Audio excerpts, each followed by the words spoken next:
Having high quality, impressive looking AI art is not everything. You need way more to succeed at print on demand, because you could have the best design in the world, but if your niche research or your listing SEO is terrible, nobody will ever find your design. However, if we reverse this situation, if you had amazing niche research, if you found a really good low competition niche, and your listing SEO, your keywords, your title, description are really good, then you will actually get found and get sales, even if your design is terrible.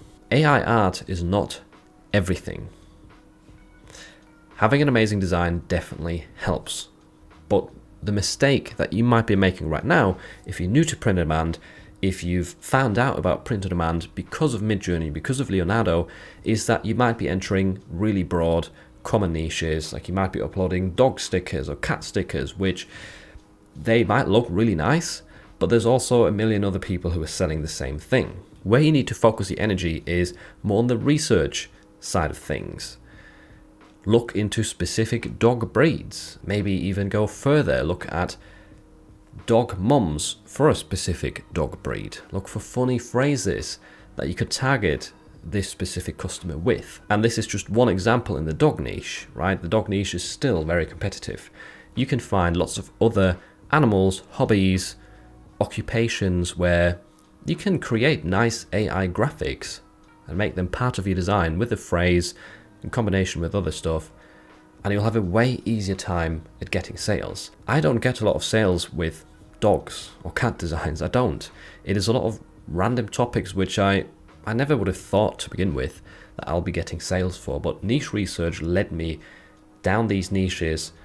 I dug deeper, I found sub-niches, cross-niche ideas, and this is how I'm getting sales. I find low competition niches, search terms, that still have demand. Because if you can get found for those, yeah, you might not get as many sales as like the top selling dog design, but at least you will get sales. And over time, more and more people will find your design, it will start getting reviews, and you will get a regular seller that essentially gives you passive income. This video is not going to focus specifically on niche research. I have a long playlist of many different tutorials that show my concepts, my strategies, and many different methods, whether they're free or paid tools, in order to try and find niches more easily. The idea is, and this is everyone's experience within print on demand, is that you have to try out different ones. You do not just settle on one niche from the start and hope for it to work. Usually it doesn't, right? What are the chances that the first niche that you pick is going to be perfect?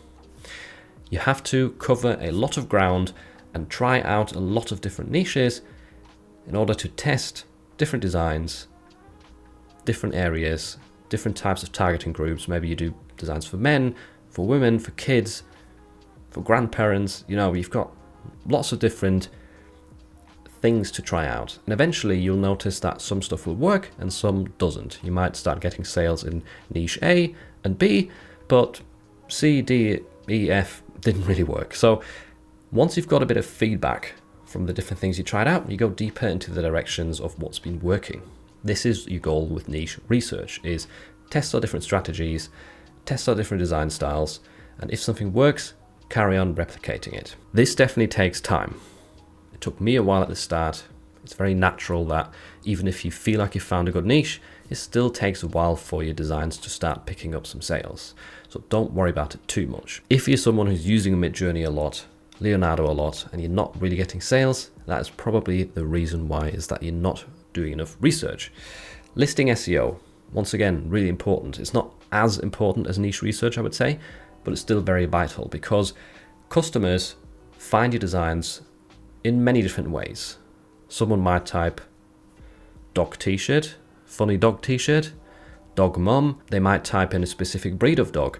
They might search for puppy owner, right? That's another sort of search term that's related to dogs, but that doesn't even have dog in there. There might be people searching for birthday gifts for dog owners, or canine t-shirts, or anything that's somewhat related to dogs and that will still relate to your design. Relevant keywords, short tail and long tail keywords, that's what you have to fill your listing with, and do it in a natural way. Don't just stuff them in there with lots of commas. write actual sentences that involve multiple variations of your primary keywords and sort of synonyms that people might type in. And there is different tools to help you out right here.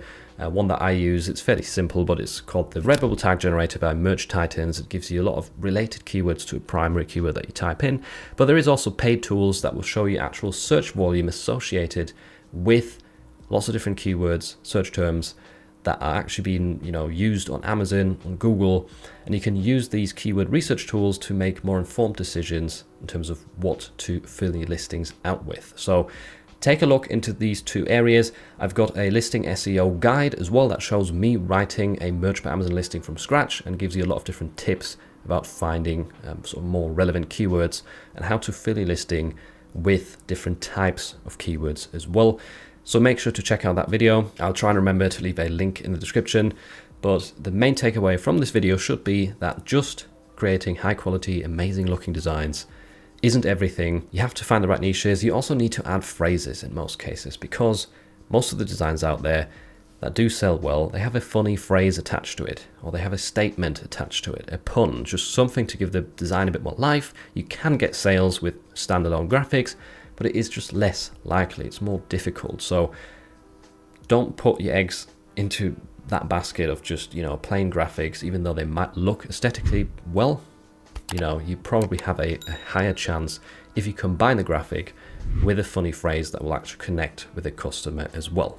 If you want to get a better understanding of niche research, make sure to check out this video next, where I explain my thought process to you whilst I'm doing research, as well as some methods that you can replicate.